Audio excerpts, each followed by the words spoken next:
Hello everyone, my name is Pixlriffs and welcome back to the Minecraft Survival Guide. I hope you guys are having a good day. Well, in today's episode, I actually want to show you something here before we get going. I haven't done much more on the biomes exhibit itself. I've been working out some pathways and stuff around the room, but what I have done is work a little on the connection between this room and the trees exhibit next door, which is now a lot more open, and if we get up into the sky here, you'll see it a little bit more clearly. I've built this kind of almost gothic kind of set of archways, almost like cathedral inspired. Let's settle on the top of this ice spike here and you'll see it a little better. So I wanted to have pillars connecting these two rooms and then have a bit more open space, because I feel like both of these two exhibits are really focused on the natural world. One has biomes, one has trees, and it made sense if they were both going to be inside a building eventually to have a bit of airflow around them. So I like the idea of opening out this wall a little bit. I might do the same with the side wall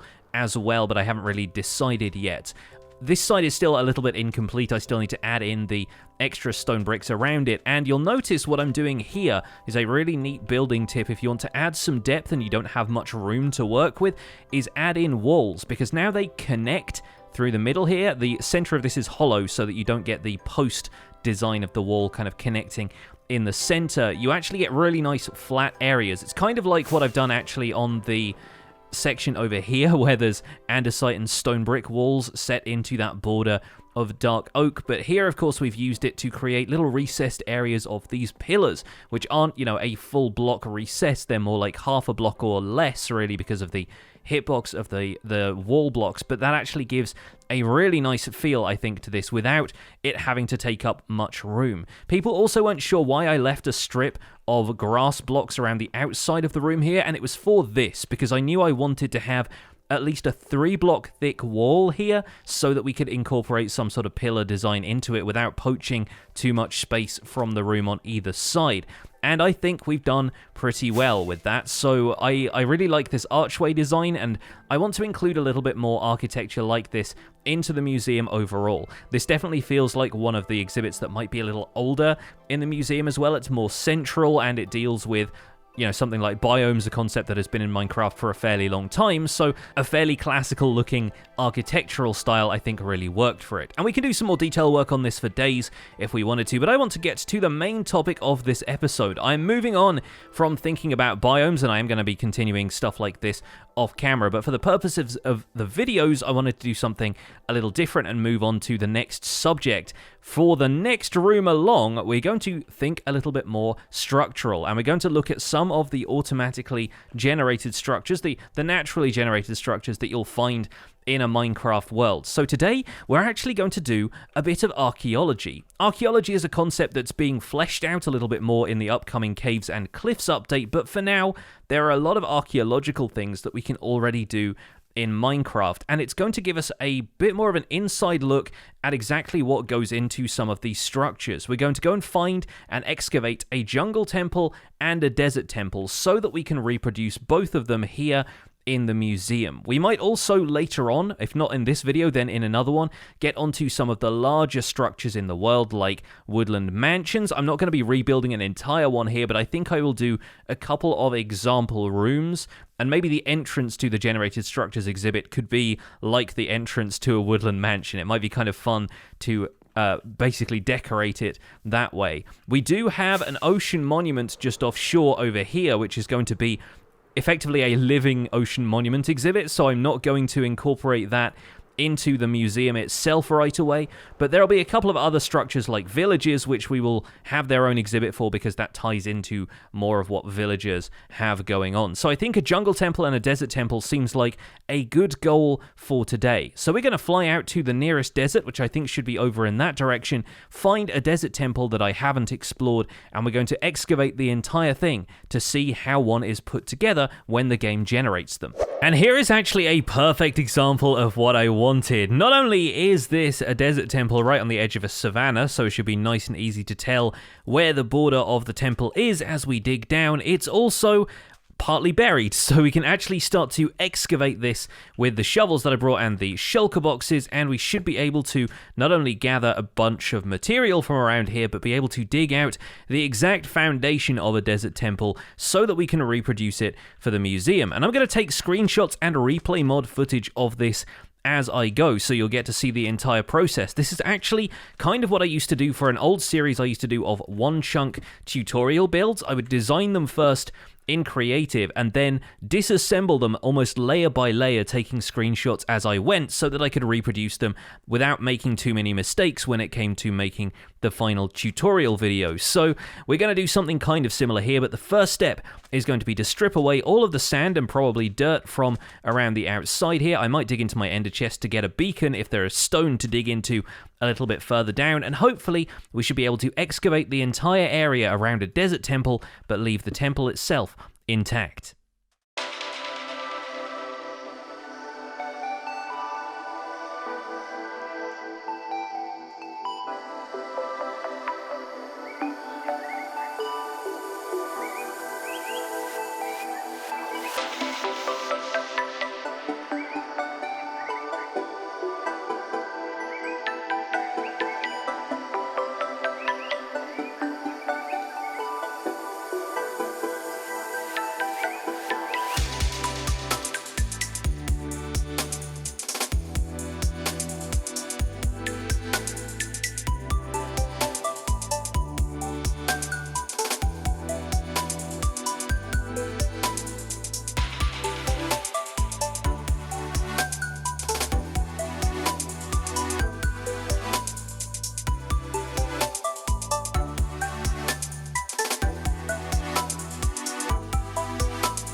So there we go, we've got a fully excavated desert temple now, and I did decide to just kind of step down the inside here instead of completely digging the whole thing out square. It kind of made sense to save some pickaxe durability and some inventory space because I've actually run out of the space I needed in those 3 shulker boxes. But of course, the exterior of the desert temple makes it look a lot larger than the interior actually is. We all know and love this chamber here. Right here underneath this, we have the layer of TNT that we all prefer to avoid if possible, and behind each of these blocks here, we have the chests that contain the all-important loot, including a diamond. Oh, nice. Okay, I'll grab that in a second. Thankfully, this structure underneath is fairly symmetrical, so I'm just going to take a couple of screenshots, and we can use those to reproduce the desert temple once we're back in the environment of the museum.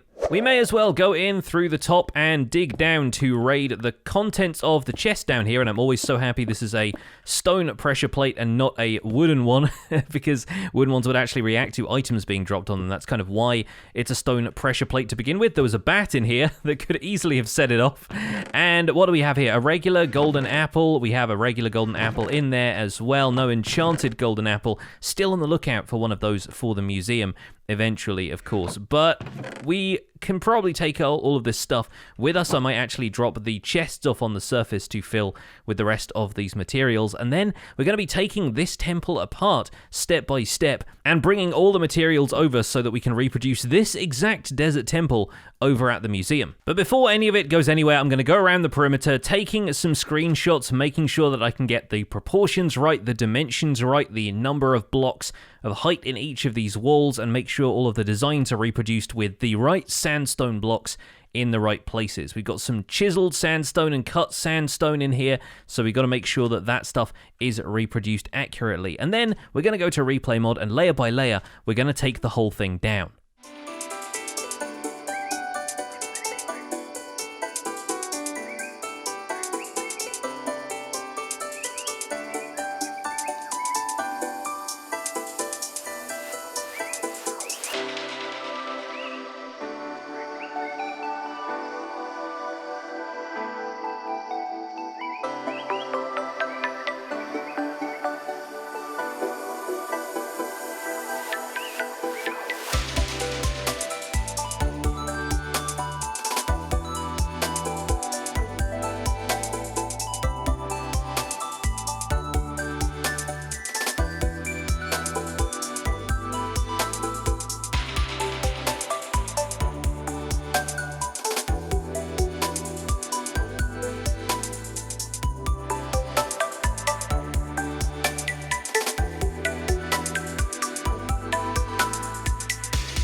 with all that work done, right here in this space is where the desert temple was, and I kind of feel like leaving it this way, actually. It looks kind of cool with this inverse pyramid, as though it's just been scooped out of the ground by some kind of alien excavator. Maybe that Enderman over there did it. I'll blame him. He did the whole thing.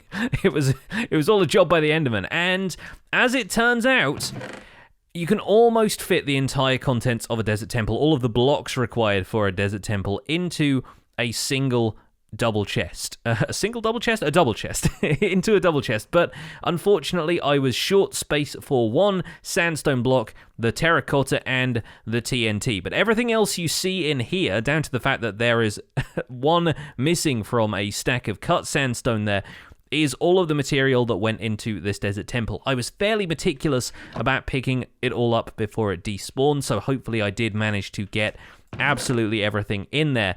And that's a fair amount, but it can definitely fit in the 3 shulker boxes I brought over here with me, or I can dig a couple more out if I need to. We're going to fly the entire thing back over to the museum and reproduce it block for block over there. I might come back to this area though, because of course there is a Pillager Outpost over there, and I'm thinking maybe we need to rebuild one of those as well. So maybe I'll take a couple of sly screenshots while I'm here. We could relocate it to another part of the world if we wanted to. Looking over here though, I did notice another structure which is common to deserts, and that is a desert well right here. These are obviously the desert temple's sort of smaller cousin. They don't really have a great deal of blocks involved, but of course they are a structure generated by Minecraft, so we should really think about including those in the museum as well. A little bit more straightforward to make these though. And of course over here we have the pillagers roaming around the outside, or standing still right now because I'm not close enough for them to activate their AI, but we're going to reproduce a Pillager Outpost. But first of all, I think we're probably going to head back to the museum, reproduce the desert temple, and then maybe we'll go looking for a jungle temple as well.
Hey folks, welcome back. I hope you've been enjoying all the time lapses, because we are not done. We are not done by a long shot. I have a couple more I want to do, but there it is, a desert temple reconstructed here at the museum in all its glory. And as you can see probably from the time lapse, but we can do a little bit of a fly around and explore it as well, it is pretty faithful to the design of the desert temple. And I've gained kind of a new appreciation for desert temples in the construction of this one. They are surprisingly elegant structures. You don't really think much of them when you're exploring because of just the desire to rush in, get the loot, and once you've seen a bunch of desert temples, you've seen them all before, really. But I like being able to walk into this and having the sort of top chamber here. But by the way, did you know that this is more or less exactly the right shape if you take out these blocks here, which I'm actually not sure are actually supposed to be there or not. I couldn't remember, but it kind of frames the doorway quite nicely. You can actually fit an entire beacon into the structure of the top of a desert temple. I don't think that's intentional. I think that's kind of accidental just based on the pyramid shape. But seriously, there's a 3x3 there, a 5x5, a 7x7. This bottom floor here is 9x9 if you knock those out. And then you can just put a beacon in the top there and your desert temple becomes basically the holder for a beacon. And I just think that's kind of an interesting facet of these. But either way, we have the whole thing set up, including, yes, the treasure room down here. And I have lit the entire thing up for now. I've not put the TNT pressure plate down there. I didn't want mobs to spawn in here in the meantime, and I wasn't sure if I wanted the trap element of this to be live. Because what I actually want to do is knock out some areas of the desert temple itself. So have like a glass floor area or maybe a glass section of the wall further down so that as you're exploring the museum, as you're walking around, you actually get to see the treasure room underneath here, which again is why I built it like several blocks off the ground, and you'd find it buried in the sand up to about there or higher typically. But I've decided I want to open out some of these areas, sort of like we've done over here with the ocean biome exhibit, so that you can see into the side of it, like we can right here, and so that you can see where the layer of TNT is and where the treasure room is, and all of that kind of stuff makes sense to me to be observed from the outside of a museum instead of encouraging visitors to go in, break the blocks that lead down to the treasure room, and check it out that way. It also means we could put whatever we wanted in the treasure chests because members of the public wouldn't necessarily be able to get in, and maybe we'll have some example treasure chests around the outside from desert temples that I've raided in this very series. But I like how this came together. We're going to do a desert diorama around the outside of this, but alongside that, I also want to construct a jungle temple and, yes, I think, a pillager outpost as well. So I'm going to do the same thing with both of those. We're going to excavate them, we're going to dig them out, find out what all of the materials are that are involved in the construction, which is going to be more interesting, I think, for the jungle temple than the pillager outpost, because the pillager outposts are basically all above ground. But I want to see what the redstone mechanisms are that go into making the jungle temple. We took one down in the past, but I didn't really study it layer by layer. So this time we're going to go and do that. We'll do a couple more time lapses of destruction and construction over here at the museum, and then I'll come back to you guys when we've got our 3 generated structures fully in place.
Well, there they are. Isn't this a motley crew now? We've got 3 generated structures, kind of out of context here in the plains biome, but like I said, planning on doing a desert diorama around this one, probably including the desert well in that somewhere. We might add a jungle diorama to this one, and I think, honestly, we could leave this as it is. I feel like you're likely enough to see these on plains as you are in a desert or a, savannah or anywhere else you are likely to find villages, but I will give you guys a second to figure out what is different about the Pillager Watchtower now from the time-lapse you just saw. And your time is up. If you guessed that it is 1 block shorter than it was, you've guessed correctly, because I made a bit of a mistake when I was copying down, I was taking screenshots of this thing. I looked at this very, very quickly because I didn't want to get absolutely destroyed by all of the pillagers who are around there. You might have noticed they took an interest in me in the time-lapse. And in the picture I took, I thought that those slabs there were actually stairs because I was looking at it and for whatever reason, the blocks further back in the structure were lit in such a way that it looked like they were the second half of stairs, and I was looking at it from a different angle or something, but either way, I ended up building the entire structure 1 block too tall. And of course, I couldn't allow it to stay that way. I wanted this to be a near-perfect copy of a Pillager Outpost, and so I did what any sensible person would do, and I moved the entire thing down a block with pistons. Now, you might have thought that was a good solution to this problem compared to just taking the entire thing down and rebuilding it. It absolutely wasn't. It was really fun to do, but of course, you can't just move the entire thing down with 1 piston or just build a massive piston. You have to do it in stages, and I only had a half a stack of pistons to work with, and I could have crafted a whole bunch more, but obviously, it wouldn't have taken into account all of the air blocks. I could have filled the entire thing up with fences, but then we might have got 2 piston push limits, and so in the end, I just cut out a section around the circumference of the tower and pushed it down a block in sections, basically. Little by little, I was working my way around, pushing all of the blocks down into place, and it's actually turned out really well. I'm very happy with this, and I have lit the interior of each of these structures, as you can tell when the sun sets and the torchlight glow starts to illuminate them from within, simply because I don't want mobs to spawn in them in the meantime and cause more issues here at the museum. But the conclusion I've come to from this project is that if you ever build anything that is 1 block too tall or something and you want to maybe shift it down a block, it is honestly not worth trying that with pistons. Rebuild the entire thing. Tear it down manually and rebuild it. You will save yourself a bit of trouble. But I'm so glad that we've managed to get this together. I might also build, there's a little pumpkin storage tent that appears next to some Pillager Outposts. I might build one of those as well as the little iron golem cage that they usually have here. And I'm considering, after a few people on my stream suggested this, filling the entire thing with pillagers without crossbows, the pacified pillagers, if we can afford to, but I think I might save those for the mob exhibit later. We will see. But as for this, the jungle temple is pretty much a working replica of a jungle temple, down to the fact that the redstone is all intact as well, and I added in the pistons that were missing from the jungle temple I took down, because I couldn't find a jungle temple I hadn't already been to before, so I ended up adding in the redstone as before.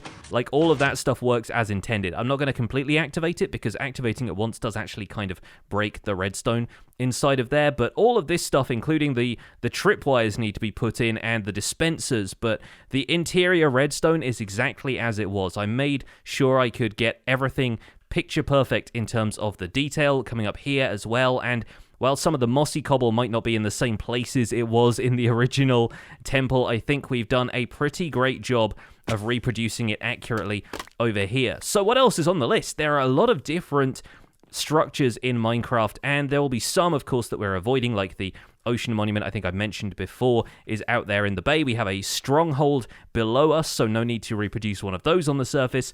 An abandoned mineshaft we can just dig down to as well. And I'm considering what approach I should take to things like ocean ruins, which have a lot of different variations, some of which are in varying states of decay, but obviously I don't want to do all of them. Likewise, a woodland mansion is going to be too large to reproduce in its entirety, but a couple of example rooms seem like a good idea as well. So this exhibit will continue to take shape over the forthcoming weeks, and we'll see what else we can squeeze in here and there. But if you have any suggestions, of course, I would love to hear them in the comments of this episode and others while we work on this. I also need to get my act together and finish off the rest of these biome dioramas and start doing more than just fiddling with the occasional wall designs. I feel like we need to take the museum up a gear in the next few weeks because, of course, 117 is now on the horizon. But for now, that's where we're going to leave it for today. Thank you so much for watching this episode of the Minecraft Survival Guide. My name has been Pixlriffs. Don't forget to leave a like on it if you enjoyed the episode. Subscribe if you want to see more, and I'll see you guys soon. Take care. Bye for now.